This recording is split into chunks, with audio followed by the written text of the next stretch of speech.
নমস্কার বন্ধুরা, প্রিয়াঙ্কাস কিচেনে আপনাদের সবাইকে স্বাগত। আজকে কিন্তু খুব সুস্বাদু একটা রেসিপি আপনাদের সামনে নিয়ে আসতে চলেছি, সেটা হচ্ছে কচি লাউ দিয়ে পায়েস, লাউয়ের পায়েস। তাহলে দেখতে থাকুন আজকের এই রেসিপি।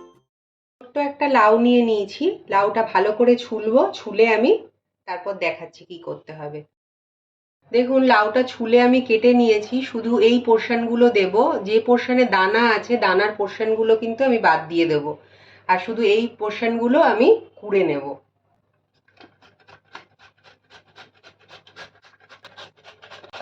এইভাবে আমি লাউটা কুড়িয়ে নেব। অল্প জল নিয়েছি, জলটা গরমও হয়ে গেছে। এবারে এই যে আমি গ্রেট করা লাউটা আমি ধুয়ে নিয়েছি, এই লাউটাকে আমি একটু ভাপিয়ে নেব। এই জন্য এই লাউ কিন্তু ভাপিয়ে নিতে হয় না বন্ধুরা, ডাইরেক্ট ঘিয়ে ভেজে নিলেই হয়, কিন্তু যেহেতু শীতটা চলে গেছে, একটু অসময় এসে গেছে লাউটার জন্য, ওই জন্য আমি একটু ভাপিয়ে জলটা ঝরিয়ে নিয়ে হাত দিয়ে চিপড়ে নেব, না হলে কিন্তু এমনি ধুয়ে চিপড়ে নিলেই হয়ে যায়। এরকম করে নিলে কি হবে, লাউয়ের মধ্যে যদি একটু টকসা ভাব থাকে সেটা কিন্তু বেরিয়ে যাবে। লাউটা আমি ভাপিয়ে নিয়ে জল ঝরিয়ে নিয়েছি, এবার আমি চিপে চিপে একটা পাত্রের মধ্যে তুলে নেব। এই চেপার কাজটা কিন্তু যদি আপনারা এমনিও ধুয়ে নিতেন না ভাপিয়ে, তাহলেও কিন্তু এই চেপার কাজটা করতে হতো। ভালো করে চিপে নিতে হবে যাতে লাউতে একটুও জল না থাকে। আর খুব কচি লাউ নিতে হবে বন্ধুরা, না হলে কিন্তু এই লাউয়ের পায়েস হবে না। আমি সমস্ত লাউটা এরকম ভাবে ভালো করে চিপড়ে নেব। একটা কড়া বসিয়ে নিয়েছি, দিয়ে দিচ্ছি 1 টেবিল চামচ ঘি। ঘিটা একটু মেল্ট করে নেব। কয়েকটা কাজু আর কিশমিশ নিয়েছি, এটা আমি ভেজে নিচ্ছি ঘিয়ে। আর বন্ধুরা ঘি দেবেন, কিন্তু সাদা তেল ব্যবহার করলে কিন্তু হবে না।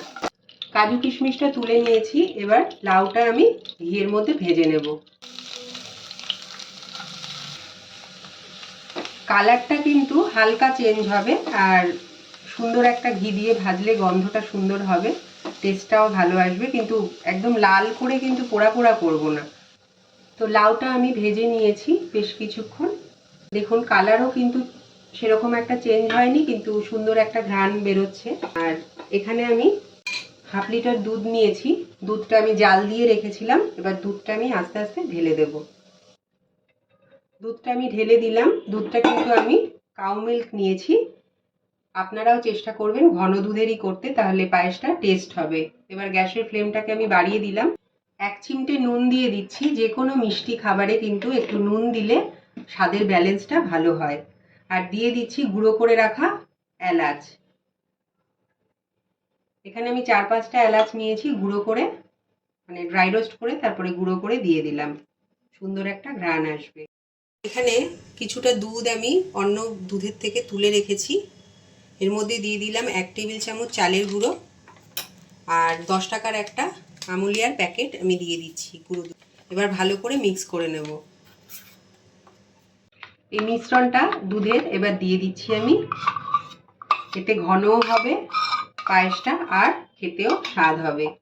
গ্যাসের ফ্লেমটাকে কমিয়ে দিয়ে আমি ভালো করে নাড়িয়ে দিচ্ছি। এবারে আমি গুড় দিয়ে দিচ্ছি, পাটালি গুড়। আমি 1 কাপ মতো গুড় দিয়ে দিচ্ছি, মিষ্টিটা আপনারা নিজেদের পছন্দ অনুযায়ী দেবেন। এবার আরেকটু গরম করে নেব, আমি মিডিয়াম করে দিয়েছি গ্যাসের ফ্লেমটাকে। পায়েস আমার মোটামুটি রেডি হয়ে গেছে, তবু গ্যাসের ফ্লেমটাকে আমি একটু বাড়িয়ে দিয়েছি। আর মিষ্টিটাও চেখে নিয়েছি, একদম ঠিক আছে। আর ভাজা কাজু কিশমিশটা দিয়ে যাচ্ছি। লাউটা কিন্তু আমার সেদ্ধ হয়ে গেছে, মানে পারফেক্টভাবে গলে গেছে। তো আপনারাও এরমভাবে কিন্তু চেক করে নেবেন। তো আমার লাউয়ের পায়েস একদম রেডি। গ্যাসের ফ্লেমটাকে বন্ধ করে দিলাম, এবার ঠান্ডা করে পরিবেশন করব।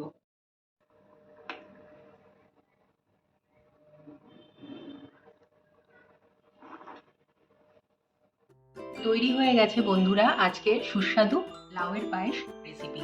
যে ট্রিক্সগুলো আমি বলেছি সেগুলো ফলো করে করবেন, তাহলে কিন্তু দুর্দান্ত স্বাদের হবে। তাহলে যদি ভালো লাগে আমার রেসিপি, একটা লাইক করতে ভুলবেন না, আর পাশে থাকতে ভুলবেন না। তাহলে এখানেই শেষ করছি। আর যে কোনো পুজো পার্বণ বা উপোসের দিনে বা বাড়িতে গেস্ট এলেও কিন্তু এই রেসিপি আপনারা বানিয়ে দিতে পারবেন। তাহলে এখানেই শেষ করছি। নমস্কার।